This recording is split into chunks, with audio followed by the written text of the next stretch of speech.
സ്ഥിരം സമിതി അധ്യക്ഷൻ, കൗൺസിലർമാർ, നഗരസഭാ സെക്രട്ടറി, നഗരസഭാ ഉദ്യോഗസ്ഥർ, ഘടക സ്ഥാപന മേധാവികൾ, വകുപ്പ് മേധാവികൾ, പത്ര ദൃശ്യ മാധ്യമ പ്രവർത്തകർ, സ്നേഹനിധികളായ നഗരനിവാസികളെ, 1978 രൂപീകൃതമായ അങ്കമാലി നഗരസഭ 50ാം വർഷത്തിലേക്ക് കടക്കുകയാണ്. നമ്മുടെ രാജ്യത്തിന്റെയും സംസ്ഥാനത്തിന്റെയും വളർച്ചയ്ക്കനുസൃതമായി നഗരസഭയും വളരേണ്ടതുണ്ട്. MC റോഡും NH സംഗമിക്കുന്ന ഭൂപ്രദേശം എന്ന നിലയിൽ ഇന്ത്യൻ നാഷണൽ എയർപോർട്ടിന്റെ സാന്നിധ്യം കൊണ്ട് ശ്രദ്ധേയമായിട്ടുള്ള അങ്കമാലി നഗരസഭയുടെ കഴിഞ്ഞ കാലങ്ങളിൽ ഉണ്ടായിട്ടുള്ള വളർച്ചയും പോരായ്മയും ഉൾക്കൊണ്ടുകൊണ്ട് മുന്നോട്ടുള്ള വികസന പ്രവർത്തനങ്ങൾ ദീർഘവീക്ഷണത്തോടും നിശ്ചയദാർഢ്യത്തോടും കൂടി 5 വർഷക്കാലം കൊണ്ട് നടപ്പാക്കാവുന്ന പദ്ധതികളാണ് ഈ ബഡ്ജറ്റിലൂടെ വിഭാവനം ചെയ്യുന്നത്. നഗര സൗന്ദര്യവൽക്കരണം, മാർക്കറ്റ് നവീകരണം, നഗരസഭാ പ്രദേശത്തെ ദുർബല വിഭാഗങ്ങൾക്കുള്ള അപകട ഇൻഷുറൻസ് പരിരക്ഷ, ഭൂരഹിത ഭവനരഹിത കുടുംബങ്ങൾക്ക് ഭവന സമുച്ചയം, ഹാപ്പിനെസ് പാർക്ക് നിർമ്മാണം, Nayathode G memorial school indoor stadium, Nayathode junction national സോഡൽ ഓഫീസ് നിർമ്മാണം, അങ്കമാലി നഗരസഭയ്ക്ക് വിവിധ വികസന പ്രവർത്തനങ്ങളുടെ ഭാഗമായി മാസ്റ്റർ പ്ലാൻ തയ്യാറാക്കൽ, കൂടാതെ നഗരസഭയുടെ പാർക്ക്, കളിസ്ഥലം എന്നിങ്ങനെ അടിസ്ഥാന വികസന പ്രവർത്തനങ്ങൾ ഭൂമി വാങ്ങൽ എന്നിവയാണ് 2026-27 കാലഘട്ടത്തിൽ നടപ്പിലാക്കാൻ ഉദ്ദേശിക്കുന്ന മുൻഗണനാ പദ്ധതികൾ. ഈ ഭരണസമിതിയുടെ കാലയളവിൽ ശബരിമല നഗരസഭയുടെ ധനതീരുമാനം വർദ്ധിപ്പിച്ച് വരും കാലങ്ങളിൽ ബഡ്ജറ്റിൽ അധികം തുക വകയിരുത്തേണ്ടി വരും. വർഷങ്ങളായി നിലനിൽക്കുന്ന നഗരസഭാ പ്രദേശത്തെ ഗതാഗതങ്ങൾക്ക് പരിഹരിക്കുന്നതിനായി കേന്ദ്ര സർക്കാരുകളുടെയും ധനകാര്യ ഏജൻസികളുടെയും സഹകരണവും ഏകോപനവും സാധ്യമാക്കുന്നതിന് ഈ നഗരസഭ പ്രതിജ്ഞാബദ്ധമാണ്. പൊതുജനാരോഗ്യ മേഖലയിൽ മികച്ച സേവനങ്ങൾ നൽകാനും അതുവഴി ഏറെ നേട്ടങ്ങൾ കൈവരിക്കുവാനും നഗരസഭയ്ക്ക് കഴിഞ്ഞിട്ടുണ്ട്. നഗരസഭ താലൂക്ക് ആശുപത്രിയുടെ സേവനം ഈ അവസരത്തിൽ എടുത്തു പറയേണ്ടതുണ്ട്. സ്ഥലപരിമിതി ഉണ്ടെങ്കിലും ലഭ്യമായ വിഭാഗങ്ങൾ ഉപയോഗപ്പെടുത്തി മികച്ച സൗകര്യങ്ങൾ ഒരുക്കുന്നതിന് നഗരസഭ ശ്രദ്ധിച്ചിട്ടുണ്ട്. 2,26,00,000 രൂപ ചെലവിൽ താലൂക്ക് ആശുപത്രി വിപുലീകരണം പൂർത്തീകരണത്തിന്റെ അവസാന ഘട്ടത്തിലാണ്. ആദ്യഘട്ട നിർമ്മാണം മുമ്പേ തന്നെ പൂർത്തീകരിച്ചിട്ടുള്ളതാണ്. നഗരസഭ പ്രവർത്തിക്കുന്ന ഹോമിയോ ഡിസ്പെൻസറി, വാർഡഞ്ചിൽ പ്രവർത്തിക്കുന്ന ആയുർവേദ ആശുപത്രി ഈ മേഖലയിൽ പരാതികൾ വരാതെ മികച്ച സേവനമാണ് നൽകി വരുന്നത്. താലൂക്ക് ആശുപത്രി ഹോമിയോ ആയുർവേദ ആശുപത്രിയിൽ മരുന്നാമതിന് 30 ലക്ഷം രൂപ വകയിരുത്തുന്നു. താലൂക്ക് ആശുപത്രി primary secondary level palliative care പ്രവർത്തനങ്ങൾക്കായി 25 ലക്ഷം രൂപയും വകയിരുത്തുന്നു.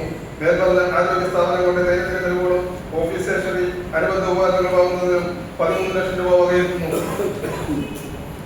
ആരോഗ്യ മേഖലയിലെ കഴിഞ്ഞ ഭരണസമിതിയിലെ മറ്റൊരു പ്രധാന നേട്ടം നഗരസഭയിലെ ചെമ്പന്നൂരും ഈ കോളനിയിലും 2 വെൽനസ് സെന്ററുകൾ പ്രവർത്തനം ആരംഭിക്കാൻ കഴിഞ്ഞു എന്നതാണ്. ആദ്യഘട്ടത്തിൽ 1,06,00,000 രൂപയാണ് ഹെൽത്ത് ഗ്രാന്റിൽ നിന്നും ഈ പദ്ധതിക്കായി ലഭിച്ചത്. അതിൽ നിന്നും 82 ലക്ഷം രൂപ വിനിയോഗിച്ച് 2 സെന്ററുകളിലേക്കും ആവശ്യമായ അടിസ്ഥാന സൗകര്യങ്ങൾ ഒരുക്കിയിട്ടുള്ളതും സ്റ്റാഫിന് ശമ്പളം നൽകുന്നതിനും ആവർത്തന ചെലവുകൾക്ക് ഉപയോഗിച്ചു വരുന്നതുമാണ്. താലൂക്ക് ആശുപത്രിയിലെ പുതിയ കെട്ടിട നിർമ്മാണം പൂർത്തിയാക്കിയ ഉടൻ തന്നെ ഈ പദ്ധതി പ്രകാരമുള്ള ഡെന്റൽ ക്ലിനിക്ക് 60 ലക്ഷം രൂപ ചെലവിൽ പൂർത്തീകരിക്കപ്പെടുന്നതാണ്. അതിനുള്ള മുഴുവൻ തുകയും താലൂക്ക് ആശുപത്രി മെഡിക്കൽ ഓഫീസർക്ക് ഹെൽത്ത് ഗ്രാന്റിൽ നിന്നും കൈമാറിയിട്ടുള്ളതാണ്.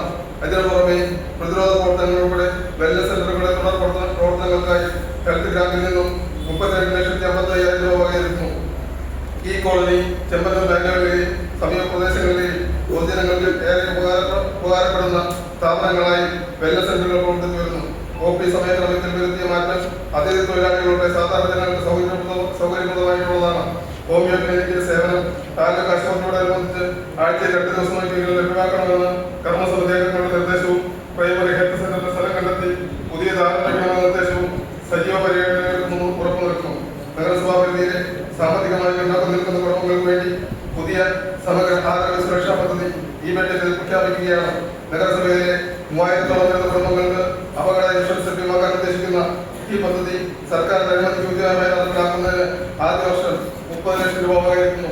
ഇതിന്റെ പ്രാഥമിക ചർച്ചകൾ ഇൻഷുറൻസ് കമ്പനികളുമായി നടത്തിയിട്ടുള്ളതും തുടർ നടപടികൾ സ്വീകരിച്ചു വരുന്നതുമാണ്. അങ്കമാലി നഗരസഭയിലെ താലൂക്ക് ആശുപത്രി, ആയുർവേദ ഹോമിയോ ഡിസ്പെൻസറികൾ ആരോഗ്യ മേഖലയിൽ മാതൃകാ സ്ഥാപനങ്ങളുമായി പ്രവർത്തിച്ചു വരുന്നുണ്ടെങ്കിലും ചില അസൗകര്യങ്ങൾ ഇനിയും പരിഹരിക്കപ്പെടേണ്ടതുണ്ട്. താലൂക്ക് ആശുപത്രിയിൽ ഗൈനക്കോളജി വിഭാഗത്തിൽ ഡോക്ടർ സേവനം ഉറപ്പുവരുത്തണം.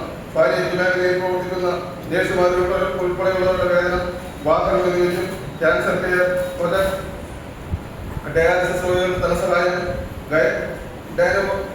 ഡയഗ്നോസ്റ്റിക് സെന്ററുകളുടെ പ്രവർത്തനം, ആരോഗ്യ സ്ഥാപനങ്ങളുടെ അടിസ്ഥാന സൗകര്യങ്ങൾ വർദ്ധിപ്പിക്കൽ എന്നിവയ്ക്കായി 1 കോടി രൂപ വകയിരുത്തുന്നു. മാലിന്യ നിർമ്മാർജ്ജനം, ശുചിത്വം പൊതുജന പങ്കാളിത്തത്തോടെ മാലിന്യ നിർമ്മാർജ്ജന പ്രവർത്തനങ്ങളിലും ശുചിത്വ പരിപാടികളിലും ജില്ലയിലെ തന്നെ മറ്റ് നഗരസഭകളേക്കാൾ വളരെയധികം മുമ്പോട്ട് പോയിട്ടുള്ള നഗരസഭയാണ് അങ്കമാലി നഗരസഭ. പരിമിതമായ സ്ഥലലഭ്യതയിലും വിജയത്തിലുള്ള മാലിന്യ സംസ്കരണത്തിന് പ്രാധാന്യം നൽകുന്നതിന് വിവിധങ്ങളായ പദ്ധതികൾ നഗരസഭ ആവിഷ്കരിച്ച് നടപ്പിലാക്കി വരുന്നു. വിവിധ വാർഡുകളിൽ നിന്നുള്ള 45 ഹരിതകർമ്മ സേനാംഗങ്ങളുടെയും കണ്ടിജന്റ് ജീവനക്കാരുടെയും സേവനം പ്രശംസനീയമാണ്. മാലിന്യ ഉറവിടത്തിൽ ഫലപ്രദമായി സംസ്കരിക്കുന്നതിന് നാളിതുവരെ വീടുകളിൽ 6495 ബയോബിന്നുകളാണ് വിതരണം ചെയ്തിട്ടുള്ളത്. നഗരസഭയിലെ 9000-ഓളം വരുന്ന മുഴുവൻ വീടുകളിലും ഉറവിട മാലിന്യ സംസ്കരണ ഉപാധികൾ വിതരണം പൂർത്തിയാക്കുന്നതിനായി 35 ലക്ഷം രൂപ വകയിരുത്തുന്നു. അംഗനവാടികൾ ഉൾപ്പെടെ ഘടക സ്ഥാപനങ്ങളിൽ മാലിന്യ സംസ്കരണ ഉപാധികൾ വിതരണത്തിനായി 5 ലക്ഷം രൂപ വകയിരുത്തുന്നു. നിലവിൽ നഗരസഭയുടെ വിവിധ സ്ഥലങ്ങളിൽ സ്ഥാപിച്ചിട്ടുള്ള വോട്ടിൽ ബൂത്ത്, ടീം ബില്ല് എന്നിവയ്ക്ക് പുറമെ പുതിയവ സ്ഥാപിക്കുന്നതിന് 7 ലക്ഷം രൂപ വകയിരുത്തുന്നു. മാലിന്യ സംസ്കരണ മേഖലയിൽ പ്രവർത്തിക്കുന്ന ഹരിതകർമ്മ സേനാംഗങ്ങളുടെ സേവനം കൂടുതൽ ഫലപ്രദമാക്കുന്നതിനുള്ള ഉപകരണങ്ങൾ, യൂണിഫോം മറ്റ് പ്രവർത്തന ചെലവുകൾക്കായി 5 ലക്ഷം രൂപ വകയിരുത്തുന്നു. മഴക്കാല ശുചീകരണത്തിനും വാർഡ് സാനിറ്റേഷൻ പ്രവർത്തനങ്ങൾക്കും 13,10,00,000 രൂപ വകയിരുത്തുന്നു. പൊതുസ്ഥലങ്ങളിൽ മാലിന്യം വലിച്ചെറിയുന്നവരെ കണ്ടെത്തി പിഴ ചുമത്തുന്നതിന് 14 CCTV ക്യാമറകൾ പ്രവർത്തനക്ഷമമാണ്. ഇതിനു പുറമെ 30 എണ്ണം കൂടി അടിയന്തരമായി സ്ഥാപിക്കുന്നതിന് 25 ലക്ഷം രൂപ വകയിരുത്തുന്നു. KSWMP നഗരപ്രദേശങ്ങളിലെ മാലിന്യ പരിപാലന സേവനങ്ങൾ ശക്തിപ്പെടുത്തുന്നതിനും നൂതന സംവിധാനങ്ങളിലൂടെ പോരായ്മകൾ പരിഹരിക്കുന്നതിനുമുള്ള പദ്ധതികൾ ഏറ്റെടുക്കുവാൻ ആവശ്യമായ ധനസഹായം നൽകുന്നതിന് കേരള സർക്കാർ ലോകബാങ്കിന്റെ സഹായത്തോടെ നടപ്പിലാക്കുന്ന പദ്ധതിയാണ് KSWMP. അങ്കമാലി നഗരസഭയ്ക്ക് വേണ്ടി സമഗ്രമായ മാലിന്യ പരിപാലന പദ്ധതി രേഖ തയ്യാറാക്കിയിട്ടുണ്ട്. കേന്ദ്രത്തിനോടനുബന്ധിച്ച് പൊതുസ്ഥലം അളന്നുതിട്ടപ്പെടുത്തി ആധുനിക രീതിയിൽ ശുചിമുറി നിർമ്മിക്കുന്നതിന് 35 ലക്ഷം രൂപ വകയിരുത്തുന്നു. പൊതുഭരണവും ധനകാര്യവും നഗരസഭയിൽ പൂർണ്ണതോതിൽ സ്മാർട്ട് ആപ്ലിക്കേഷൻ വിന്യസിച്ച് പൊതുജനങ്ങൾക്ക് വേഗത്തിൽ സേവനങ്ങൾ നിർവഹിക്കുന്നുണ്ട്. മുൻ ഭരണസമിതിയുടെ പ്രയത്ന ഫലമായി ജില്ലയിലെ തന്നെ ISO സർട്ടിഫിക്കേഷൻ നേടുന്ന ആദ്യ നഗരസഭയായി മാറുവാൻ നമ്മൾക്ക് കഴിഞ്ഞിട്ടുണ്ട്. സ്മാർട്ടിന്റെ തുടർ പ്രവർത്തനങ്ങൾക്ക് ആവശ്യമായ കമ്പ്യൂട്ടർ നിർമ്മിത ഉപകരണങ്ങൾ വാങ്ങുന്നതിനും ISO സർട്ടിഫിക്കേഷൻ രാഷ്ട്രീയ വളർച്ചയ്ക്കും സുസ്ഥിര വികസനത്തിനും അത്യന്താപേക്ഷിതമാണ്. ജീവിതശൈലി രോഗങ്ങൾ വർദ്ധിച്ചു വരുന്ന കാലഘട്ടത്തിൽ എല്ലാവർക്കും ഉപയോഗിക്കാൻ കഴിയുന്നതും തുറസായ പൊതു ഇടങ്ങൾ വികസിപ്പിക്കേണ്ടതുണ്ട്. നഗരസഭയുടെ 7ാം വാർഡിൽ ഹാർട്ട്നസ് പാർക്കിന്റെ നിർമ്മാണം പൂർത്തീകരിച്ചു വരുന്നു. പഴയ നഗരസഭാ ഓഫീസിനോടനുബന്ധിച്ച് നഗരസഭയ്ക്ക് കൈമാറുന്ന ധാരണയായ സ്ഥലം നമ്മുടെ ഉടമസ്ഥതയിലാക്കി ഈ സ്ഥലത്ത് പൊതുശുചിമുറി, ഓപ്പൺ ജിം ഉൾപ്പെടെ ആധുനിക സൗകര്യങ്ങളോടെയുള്ള ഹാർട്ട്നസ് പാർക്ക് നിർമ്മിക്കുന്നതിന് 30 ലക്ഷം രൂപയും വിവിധ വാർഡുകളിലെ ഹാർട്ട്നസ് പാർക്കുകളുടെ നിർമ്മാണത്തിനായി 30 ലക്ഷം രൂപയും വകയിരുത്തുന്നു. പണി പൂർത്തീകരിക്കുന്ന പഴയ മുനിസിപ്പൽ കെട്ടിട പൂർത്തീകരണത്തിനായി 2,05 ലക്ഷം രൂപ വകയിരുത്തുന്നു. ആരോഗ്യപാത നിർമ്മാണ പൂർത്തീകരണത്തിനും പുതിയ ആരോഗ്യപാതകളുടെ നിർമ്മാണത്തിനും 30 ലക്ഷം രൂപ വകയിരുത്തുന്നു. ഗുണപരമായ ഗതാഗത ശൃംഖലയും സുരക്ഷിതമായ സഞ്ചാര സൗകര്യങ്ങളും ഇന്ന് ഈ പട്ടണത്തിന്റെ വളർച്ചയ്ക്ക് അത്യാവശ്യ ഘടകമാണ്. നാളുകളായി അങ്കമാലി നഗരസഭ അനുഭവിച്ചുകൊണ്ടിരിക്കുന്ന ഗതാഗത കുരുക്കിന് ശാശ്വത പരിഹാരങ്ങൾ സാധിച്ചിട്ടുണ്ട്.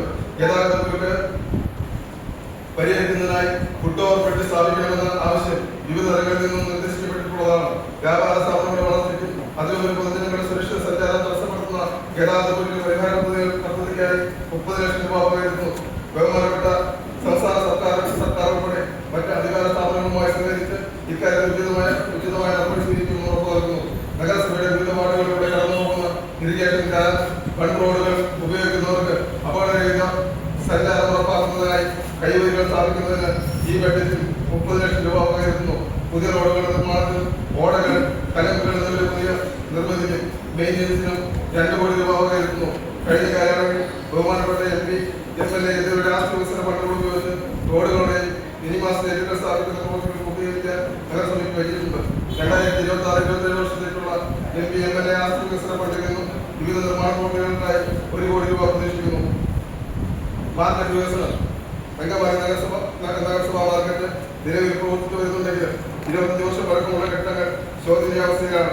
കൂടാതെ ഫലപ്രദമായ മാലിന്യ സംസ്കരണ സംവിധാനങ്ങളുടെ പോരായ്മയും ആധുനിക സംവിധാനങ്ങളോടെ പൊതുജനോപയോഗ സാധനങ്ങൾ ഗുണപരമായി നൽകുന്നതിനും കുട്ടികൾക്ക് ഡെന്റൽ പാർക്ക് ഉൾപ്പെടെ സമഗ്ര വികസനത്തിന് മാസ്റ്റർ പ്ലാൻ തയ്യാറാക്കി ഘട്ടം ഘട്ടമായി പൂർത്തീകരിക്കുന്നതാണ് ലക്ഷ്യപ്പെടുന്നത്. മാർക്കറ്റിനോടനുബന്ധിച്ച് തന്നെ ആധുനിക അറവശാലയും ബയോഗ്യാസ് പ്ലാന്റുകളും ഉൾപ്പെടുത്തി മാർക്കറ്റ് നവീകരണത്തിനായി DPR തയ്യാറാക്കും.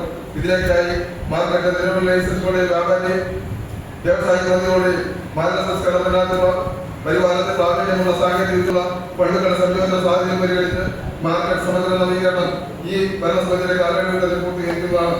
സാമൂഹ്യക്ഷേമം, അംഗനവാടി നഗരസഭയിൽ വൈദ്യസഹായം, പാലിയേറ്റീവ് മരുന്നും സൗജന്യമായി നൽകുന്ന ഈ പദ്ധതിക്കായി 10 ലക്ഷം രൂപ വകയിരുത്തുന്നു. നിലവിൽ ഈ പദ്ധതിയുടെ കീഴിൽ 16 ക്ലിനിക്കുകളും 3229 ആകെ രജിസ്റ്റർ ചെയ്തവരിൽ 2029 സ്ത്രീകൾക്കും 1009 പുരുഷന്മാർക്കും സൗജന്യ സേവനം നൽകി വരുന്നതാണ്. നഗരസഭ ഗൾഫ് സ്കൂൾ മാനസിക വെല്ലുവിളി നേരിടുന്ന കുട്ടികളുടെ പ്രത്യേക വിദ്യാഭ്യാസം, പകൽസമയ പരിചരണം, തൊഴിൽ പരിശീലനം എന്നിവയ്ക്കായി നഗരസഭ 2020 ആരംഭിച്ച ഗൾഫ് സ്കൂൾ ഈ മേഖലയിൽ നന്നായി നടന്നു വരുന്ന സ്ഥാപനമാണ്. നിലവിൽ 26 കുട്ടികളും വൈദ്യനായി 2 ആയമാരും പ്രവർത്തിക്കുന്നുണ്ട്. സ്കൂൾ കെട്ടിടത്തിൽ നഗരസഭാ വാർഷിക പദ്ധതിയുടെ ഭാഗമായ ലിഫ്റ്റ് സ്ഥാപിക്കൽ പൂർത്തിയായിട്ടുണ്ട്. ഗൾഫ് സ്കൂൾ നടത്തുന്നതിനും അടിസ്ഥാന സൗകര്യങ്ങളുടെ വിപുലീകരണത്തിനുമായി 35 ലക്ഷം രൂപ വകയിരുത്തുന്നു. മാനസിക ശാരീരിക വെല്ലുവിളികൾ നേരിടുന്നവരുടെ ക്ഷേമം, ഭിന്നശേഷി ശാസ്ത്രീകരണവും തുല്യതാ മനോഭാവം ഉയർത്തുന്നതിനും ഭിന്നശേഷി വിദ്യാർത്ഥികൾക്കുള്ള സ്കോളർഷിപ്പ് നൽകുന്നതിനായി 25 ലക്ഷം രൂപയും ഭിന്നശേഷി കലോത്സവത്തിനും ഉപകരണങ്ങൾക്കായി 6,05,000 രൂപയും വകയിരുത്തുന്നു. ആവശ്യകതയനുസരിച്ച് ഭിന്നശേഷിക്കാർക്ക് കൃത്രിമ അവയവ ഉപകരണങ്ങൾ വിതരണത്തിനായി 10 ലക്ഷം രൂപ വകയിരുത്തുന്നു. വയോജനക്ഷേമം, കേരളത്തിലെ സാമൂഹ്യ ക്ഷേമ ആരോഗ്യ പ്രവർത്തനങ്ങൾ ജനങ്ങളുടെ പ്രതിശീർഷ ആയുസ് ഉയർത്തുന്നതിന് സഹായകരമായിട്ടുണ്ട്. 2026 ആകുമ്പോഴേക്കും ജനസംഖ്യയിൽ 20% പേർ 60 വയസ്സിന് മുകളിൽ പ്രായമുള്ളവരായിരിക്കുമെന്ന് കണക്കാക്കുന്നു. വയോജന നയത്തിന്റെ ഭാഗമായി നഗരസഭയിൽ പ്രത്യേക വയോജന വാർഡ് സഭകൾ ചേർന്ന് അഭിപ്രായ രൂപീകരണം നടത്തിയിട്ടുള്ളതാണ്. വയോജന കേന്ദ്രങ്ങളും പകൽ വീടുകളും പകൽ സമയങ്ങളിൽ വിനോദം, വിജ്ഞാനം എന്നിവയ്ക്ക് കൊടുക്കുന്നതാണ്. നഗരസഭയിൽ ഒരു പകൽ വീടാണ് പ്രവർത്തിക്കുന്നത്. കൂടുതൽ വാർഡുകളിലേക്ക് ഉപകാരപ്പെടും വിധം 2 അതിലധികമോ വാർഡുകളുടെ ക്ലസ്റ്റർ രൂപീകരിച്ച് സ്ഥല ലഭ്യതയുള്ള ഇടങ്ങളിൽ വയോജന കേന്ദ്രങ്ങൾ സ്ഥാപിക്കുന്നതിന് ഈ ബഡ്ജറ്റിൽ 40 ലക്ഷം രൂപ വകയിരുത്തുന്നു. വയോജനങ്ങളുടെ മാനസികോല്ലാസത്തിനും ക്ഷേമത്തിനുമായി 10 ലക്ഷം രൂപ വകയിരുത്തുന്നു. കുടിവെള്ള വിതരണവും ജലസംരക്ഷണവും, നഗരസഭ അധിവാസികൾക്ക് ശുദ്ധമായ കുടിവെള്ളം ലഭ്യമാക്കുന്നതിനും സ്വാഭാവിക ജലാശയങ്ങളും കുളങ്ങളും തോടുകളും സംരക്ഷിച്ച് ഭൂഗർഭ ജലലഭ്യത നിലനിർത്തുന്നതിനും മതിയായ പ്രാധാന്യം ഈ ബജറ്റ് ഉറപ്പുവരുത്തുന്നു. അമൃത പ്രകാരം 1047 കുടിവെള്ള കണക്ഷനുകൾ നൽകുകയും ഐക്യാഗ്രഹ സംരക്ഷണം ഉറപ്പാക്കുന്നതിന് ട്രാൻസ്പോർട്ടുകൾ നഗര സഞ്ചാര പദ്ധതിയിൽ ഉൾപ്പെടുത്തി പൂർത്തീകരിച്ചിട്ടുണ്ട്. അമൃത പദ്ധതി 2026-27 വർഷം അവസാനിക്കുകയാണ്. ഈ പദ്ധതിയിൽ ഉൾപ്പെടുത്തി പുതിയ കുളങ്ങളുടെ നവീകരണത്തിനും നിലവിലുള്ള പദ്ധതികൾ പൂർത്തീകരിക്കുന്നതിന് 3 കോടി രൂപ വകയിരുത്തുന്നു. നഗരസഞ്ചാര പദ്ധതിയിൽ തോട് ക്ലീൻ ചെയ്ത് കെട്ടി സംരക്ഷണം പൂർത്തിയാക്കുന്നതിന് 50 ലക്ഷം രൂപയും വകയിരുത്തുന്നു. വരൾച്ച ദുരിതം നേരിടുന്ന പ്രദേശങ്ങളിൽ കുടിവെള്ള വിതരണത്തിനായി 20 ലക്ഷം രൂപ വകയിരുത്തുന്നു. വിദ്യാഭ്യാസം, കലാകായികം, നഗരസഭാ പരിധിയിൽ നഗരസഭയ്ക്ക് വിട്ടുകിട്ടിയ 2 LP സ്കൂളും 1 UP സ്കൂളും 1 ഹൈസ്കൂളും 1 ഹയർ സെക്കൻഡറി സ്കൂൾ പ്രവർത്തിച്ചിരുന്നുണ്ട്. ഇതിനു പുറമെ എയ്ഡഡ് സ്വകാര്യ മേഖലയിൽ 10ഓളം സ്കൂൾ കോളേജ് സ്ഥാപനങ്ങൾ കൂടി പ്രവർത്തിക്കുന്നുണ്ട്. പൊതുവിദ്യാലയങ്ങളിൽ പഠന സൗകര്യങ്ങൾ ഉയർത്തി ഗുണമേന്മയുള്ള വിദ്യാഭ്യാസം ഉറപ്പുവരുത്തുന്നതിന് നഗരസഭയുടെ അനിവാര്യമാണ്. നായകോട് സ്കൂളിൽ ബഹുമാനപ്പെട്ട MLA ആസ്തി വികസന ഫണ്ട് ഉപയോഗിച്ച് സ്മാർട്ട് ക്ലാസ് റൂം നിർമ്മാണം പൂർത്തീകരിച്ചിട്ടുള്ളതാണ്. സ്ഥല ദൗർലഭ്യത പിന്നോട്ടടിക്കുന്നു. നഗരസഭ പരിധിയിൽ പൊതുജനങ്ങൾക്ക് ഉപയോഗിക്കാവുന്ന പൊതു ഇടങ്ങൾ കുറവാണ്. നഗരസഭയിൽ സ്റ്റേഡിയം, പാർക്ക്, മൈതാനം, ടൗൺ ഹാൾ പോലുള്ള സൗകര്യങ്ങൾ വേണമെന്നത് വർഷങ്ങളായുള്ള ആവശ്യമാണ്. നഗരസഭയുടെ പരിധിയിലൂടെ കടന്നുപോകുന്ന മാഞ്ഞാലിത്തോടിന്റെ വശം സൗകര്യങ്ങൾ ഏർപ്പെടുത്തി ഉപകരിച്ച് സൗന്ദര്യവൽക്കരണം നടത്തുന്നതിനും വാക്ക് നിലനിൽക്കുന്നതിനും ഈ ബഡ്ജറ്റ് ലക്ഷ്യമിടുന്നു. സ്വന്തമായ സ്ഥലമുണ്ടെങ്കിൽ എല്ലാ ജില്ലാ ടൂറിസം കൗൺസിൽ പോലുള്ള അനുബന്ധ സ്ഥാപനങ്ങൾ നിക്ഷേപത്തിൽ തയ്യാറായിരിക്കും. വിവിധ വികസന പ്രവർത്തനങ്ങൾക്ക് സ്ഥലം ഏറ്റെടുക്കുന്നതിന് 5 കോടി രൂപ ഈ ബഡ്ജറ്റിൽ വകയിരുത്തുന്നു. സമഗ്ര വികസനത്തിൽ മാസ്റ്റർ പ്ലാൻ എറണാകുളം ജില്ലയിലെ അതിവേഗം വളർന്നുകൊണ്ടിരിക്കുന്ന പട്ടണമാണ്. അതിവിദൂരമല്ലാത്ത ഭാവിയിൽ മെട്രോ കൂടി വരുന്നതോടെ ആസൂത്രിതവും സുസ്ഥിരമായ വികസനത്തിനുള്ള മാസ്റ്റർ പ്ലാൻ അടിയന്തരമായി ആവശ്യമാണ്. വർദ്ധിച്ചു വരുന്ന നഗരവികസനം, അനിയന്ത്രിതമായ നിർമ്മാണം, ഗതാഗതക്കുരുക്ക് എന്നിവ നിയന്ത്രിക്കുന്നതിന് പാരിസ്ഥിതിക ഘടകങ്ങൾ സംരക്ഷിക്കുന്നതിന് മാസ്റ്റർ പ്ലാൻ അനിവാര്യമാണ്. ബഡ്ജറ്റിൽ ഉൾപ്പെടുത്തിയിട്ടുള്ള വിവിധ പദ്ധതികൾക്ക് വിഭവസമാഹരണത്തിനായി കേന്ദ്ര സംസ്ഥാന ഫണ്ടുകളിൽ ലഭ്യത കൂടി മുൻകൂട്ടി കാണേണ്ടതുണ്ട്. ഇതിലേക്കായി നഗരസഭയിലെ എല്ലാ മേഖലകളുടെയും പ്രത്യേകിച്ച് റോഡുകൾ, പാലങ്ങൾ, കുളങ്ങൾ, കളിസ്ഥലം, ടൗൺ ഹാൾ, നഗര സൗന്ദര്യവൽക്കരണം തുടങ്ങി സുസ്ഥിര വികസന രൂപരേഖ തയ്യാറാക്കുന്നതിന് ആദ്യഘട്ടത്തിൽ 10 ലക്ഷം രൂപ വകയിരുത്തും. നിലവിൽ CTC തയ്യാറാക്കിയിട്ടുള്ള മാസ്റ്റർ പ്ലാൻ അംഗീകരിക്കുന്നതോടൊപ്പം ആദ്യമായി സംയോജിപ്പിച്ചുകൊണ്ട് സമഗ്ര മാസ്റ്റർ പ്ലാൻ തയ്യാറാക്കുന്നതിന് വേണ്ടിയാണ് ഈ പദ്ധതി ലക്ഷ്യമിടുന്നത്. ഒരു ബഡ്ജറ്റിൽ വിഭാവനം ചെയ്ത മുഴുവൻ പദ്ധതികളും പൂർണ്ണതയിലെത്താൻ പ്രതീക്ഷിച്ച സ്രോതസ് നൽകുന്ന വരുമാനം ഫണ്ടുകളും ലഭ്യമാക്കേണ്ടതുണ്ട്.